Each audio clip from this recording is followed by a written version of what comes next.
Olá a todos! Hoje iremos falar de mais um assunto muito importante nas Escrituras Sagradas. E no assunto de hoje falaremos da manipulação do pecado exterior por causa das cicatrizes na alma dos salvos. Antes de qualquer coisa, precisamos compreender que o pecado realmente foi aniquilado no sacrifício de Cristo na cruz do Calvário. Mas você pode estar se perguntando: como você pode afirmar que o pecado foi aniquilado se o mundo ainda está cheio dele? Meus amigos, este é o ponto mais importante que precisamos entender, pois o pecado foi aniquilado, sim, isto é um fato.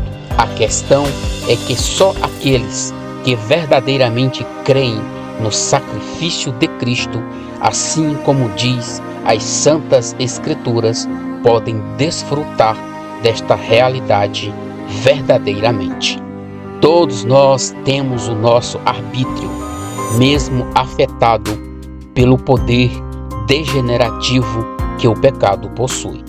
Mas, mesmo assim, não somos incapazes de tomarmos uma decisão justa e correta, de acordo como cabe diante de cada situação. Adão foi o único homem que teve a oportunidade de fazer a coisa certa, porque não era influenciado pelo pecado. Mas, infelizmente, ele usou de seu arbítrio para se entregar ao pecado.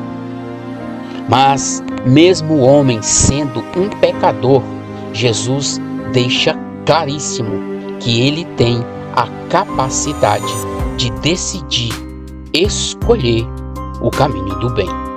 E para exemplificarmos isto, iremos ler Mateus 7, do versículo 9 ao versículo 11, que diz: Qual dentre vós é o homem que, pedindo-lhe pão, o seu filho lhe dará uma pedra? Se vós, pois sendo maus, sabeis dar boas coisas aos vossos filhos, quanto mais o Pai que está nos céus dará bens aos que lhe pedirem. Meus amigos, para mim ficou claro neste exemplo que Jesus deu a respeito do homem. Mesmo sendo um pecador, ele sabe escolher o bem e o praticar, mesmo o seu arbítrio estando infectado pela perversão do pecado.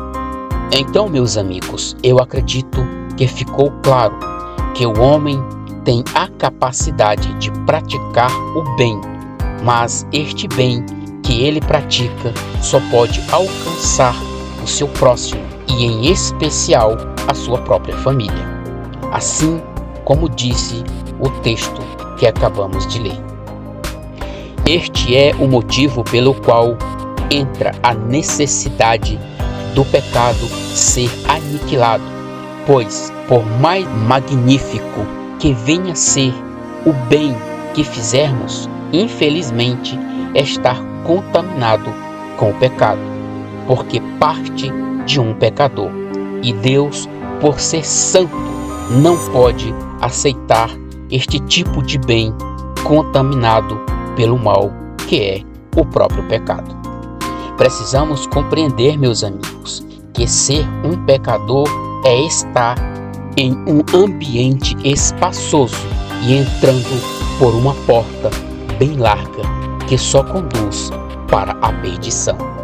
Se não confessarmos a nossa inclusão no corpo de Cristo naquela cruz e crermos que morremos juntamente com Ele e em sua morte Ele aniquilou o pecado para todo sempre, pois aqui está o significado da porta estreita e do caminho apertado.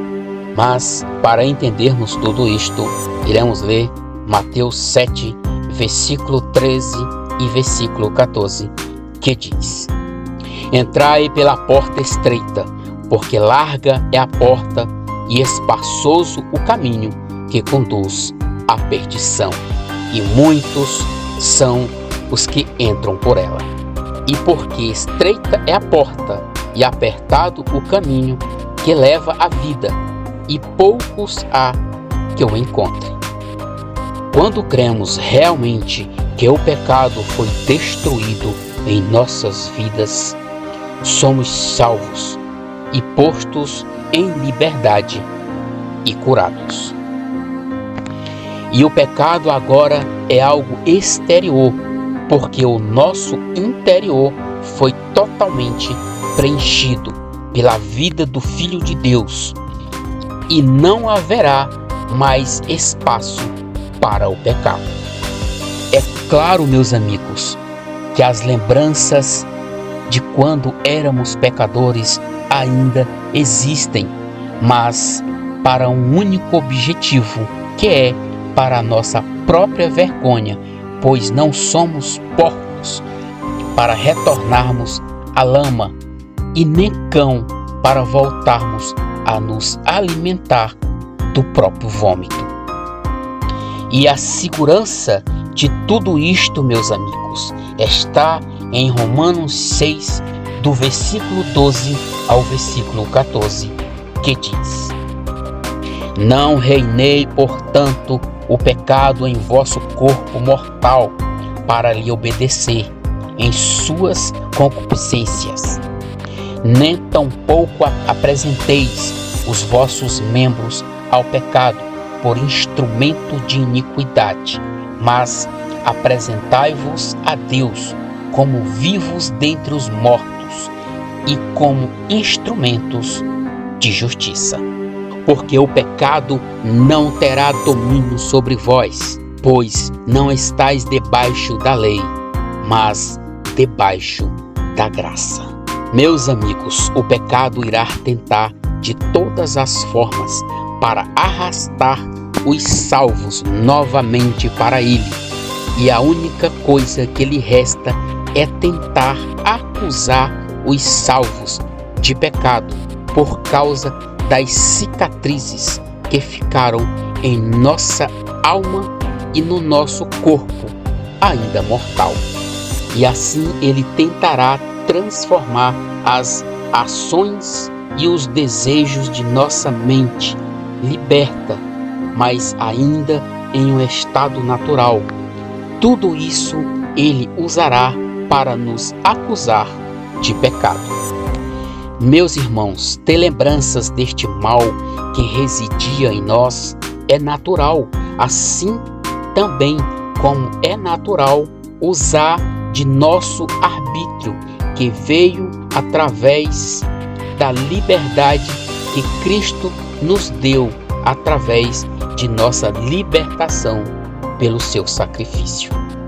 Meus amigos, o motivo pelo qual a palavra diz que o Espírito milita contra a carne é justamente para que nós tenhamos as decisões corretas de acordo com o Espírito, que agora habita em nós. Ver o mal e até mesmo pensar no mal não nos faz necessariamente cativos do mal, mas sim hábeis a pensar em espírito, que é aquele que já venceu o mal, pois a libertação é justamente isto, nos tornar habilitados a escolher o bem. É por este motivo que Paulo foi bem claro em Efésios, quando falou no capítulo 4, versículo 28 e 29, que diz: Aquele que furtava, não furte mais, antes trabalhe fazendo com as próprias mãos o que é bom, para que tenha o que repartir com os que tiver necessidade. Não saia da vossa boca nenhuma palavra torpe, mas só o que for boa, para promover a edificação, para que dê graças aos que a ouvem. Meus amigos, só através do Espírito de Cristo no controle de nosso corpo podemos apagar as marcas gravadas em nossa alma, deixadas por toda uma vida de pecado. Mesmo você sendo uma nova criatura, Deus quer que você, pelo seu próprio arbítrio, decida servir a justiça, assim como o seu próprio filho fez, desprezou a iniquidade e se rendeu a toda a justiça. Esta é a única maneira de vivermos com as cicatrizes do pecado em nossa alma, e mesmo vendo todos os dias Ele diante de nossos olhos, mas fiquemos firmes e gratos, porque em Cristo somos mais que vencedores. Levantemos todos os dias sabendo que Cristo é a nossa vida, e isto, meus amigos, será o suficiente. Meus amigos, antes de qualquer coisa, nós precisamos saber que o pecado já foi aniquilado através do sacrifício de Cristo na cruz do Calvário. Meus amigos, nestes últimos dias ou nestes últimos momentos da história da humanidade, assim como diz a palavra de Deus, precisamos abrir os nossos olhos para as pregações e seus pregadores, para chegarmos à conclusão se os pecados em suas vidas são exteriores ou não. Toda pregação que o pecado permanece vencendo e você sempre será uma vítima de um sistema em loop infinito, no qual você sempre será um pecador lutando contra os seus próprios pecados. Meus amigos, esta é a máquina mais eficaz e eficiente para criar dependentes de uma cura que nunca alcançarão de acordo com este tipo de sistema.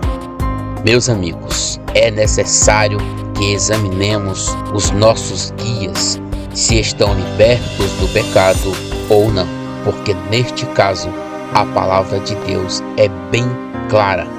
Mas para isto iremos ler Lucas 6, versículo 39 e versículo 40, que diz: Propôs-lhe também uma parábola.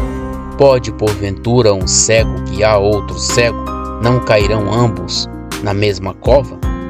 O discípulo não é superior a seu mestre, porém todo aquele que for bem instruído será como seu mestre.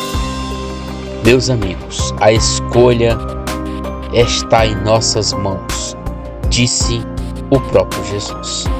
E neste caso, o pecador pode procurar ser guiado por um outro pecador para que o leve à libertação do pecado, coisa que nunca irá acontecer, porque segundo o próprio Jesus, ambos são cegos e cairão na mesma cova.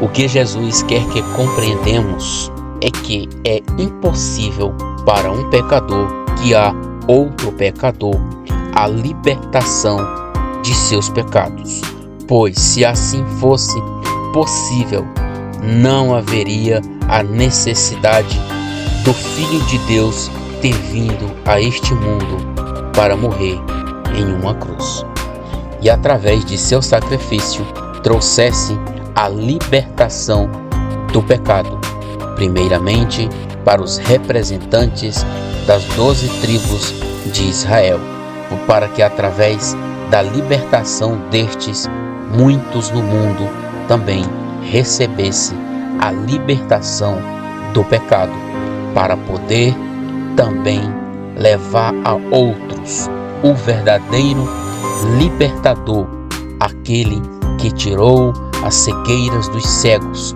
para poderem ver a luz e também transmitirem para outros. Aqui está a moral que um cego não pode guiar outro cego. Esta é a verdadeira obra do Filho de Deus, libertar pecadores. E para confirmarmos estas verdades, iremos ler Colossenses 1, versículo 13 e 14, que diz: Ele nos libertou do império das trevas e nos transportou para o reino do Filho de seu amor, no qual temos a redenção e a remissão dos nossos pecados. Meus amigos, no sentido geral da palavra remissão, podemos extrair os seguintes resultados desta realidade, que são perdão, a cura e o ser posto em liberdade. E neste caso, sabemos que, de acordo com o texto, trata-se da remissão de nossos pecados. Meus amigos, que lógica tem em ter Cristo morrido em uma cruz para nos fazer morrer juntamente com Ele, para que por sua morte nos justificasse e pelo seu sangue nos purificasse dos nossos pecados, tirando-nos de uma vivência pecaminosa e colocando em nós a sua própria vida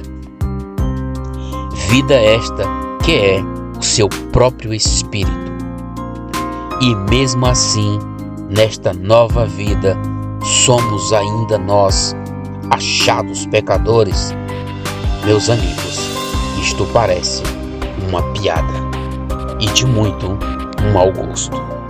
Isto, meus amigos, posso lhes garantir, não é o verdadeiro Evangelho, porque todo aquele que confia em seu Redentor mantém-se em liberdade e não retorna para a escravidão do pecado.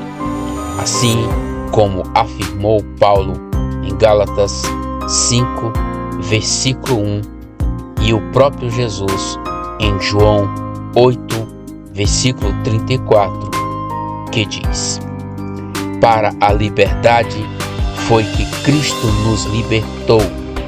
Permaneceis, pois, firmes e não vos submetais de novo a jugo de escravidão. Respondeu-lhe Jesus: em verdade vos digo, todo o que comete pecado é escravo do pecado. Meus amigos, abram as vossas mentes e permitam que a verdade encham os vossos corações, pois a palavra de Deus é luz e não trevas. Quem comete pecado ainda permanece escravo de uma natureza pecaminosa, e é justamente isto que determina aqueles que são ou não são pecadores. Meus amigos, digo isto em total confiança e respeito à palavra de Deus. A única forma do salvo se envolver em pecado é de uma forma indireta, sem nenhuma condenação para ele. Mas, para que não fique nenhuma dúvida, darei um exemplo deste tipo de pecado. Suponhamos que um malfeitor lhe obrigou a beber uma garrafa de pinga, e em pouco tempo você, com certeza, estará bêbado. E de acordo com a palavra de Deus, nenhum bêbado entrará no reino de Deus. Meus amigos, digo sem medo de errar, este pecado não lhe será atribuído, porque o pecado é uma transgressão e você não transgrediu nenhuma lei. E por este motivo, este pecado será contabilizado na conta do malfeitor, porque ele é o único que transgrediu a lei. Esta é a única forma que o pecado poderá tentar manchar a reputação de um salvo, e mesmo assim não irá conseguir. E a prova disto está em 1 João 3, versículo 9 e versículo 10, que diz: todo aquele que é nascido de Deus não comete pecado, pois o que permanece nele é a divina semente. Ora, este não pode mais viver no pecado, porque é nascido de Deus. Meus amigos, a palavra de Deus é que declara que todo aquele que foi tornado filho de Deus não pertence mais ao pecado, porque Cristo o libertou. Mas se você recebeu a sua justificação e retornou ao pecado, com isto você profanou a obra santa de Deus em sua própria vida. E isto muitos estão defendendo como algo positivo. E até parece tudo muito bonito, esta ideia unificativa que a grande maioria está defendendo, que para o homem, enquanto ele estiver neste mundo, sempre será um praticante do pecado. Mesmo sendo justificado pela morte de Cristo e lavado pelo seu próprio sangue, mesmo assim será um pecador. Mas agora os seus pecados estão debaixo de uma passividade de Deus e em Cristo serão perdoados dia após dia. Meus amigos, o pecado irá usar todas as formas possíveis para te manter preso a ele, porque isto é o que um parasita faz com seus hospedeiros. Todo o empenho de um parasita é trabalhar para que seu hospedeiro não perceba que ele está ali parasitando. E no caso do pecado, ele escraviza e leva o seu hospedeiro ao último estágio, concluindo assim o seu ciclo, que é a própria morte. Meus amigos, o pecado não faz mais parte da vida de um salvo, mesmo tendo deixado sentimentos e feridas profundas, mas agora podemos levantar todos os dias com alegria e certos da vitória, porque a divina semente que permanece em nós é a vida de Cristo, e é por ela que somos mais que vencedores. Se Cristo é a sua vida, o parasita já foi arrancado, porque o pecado agora é algo exterior e não pode mais nos alcançar. Agora, Cristo é a nossa única vida para todo sempre. Maranata, Maranata.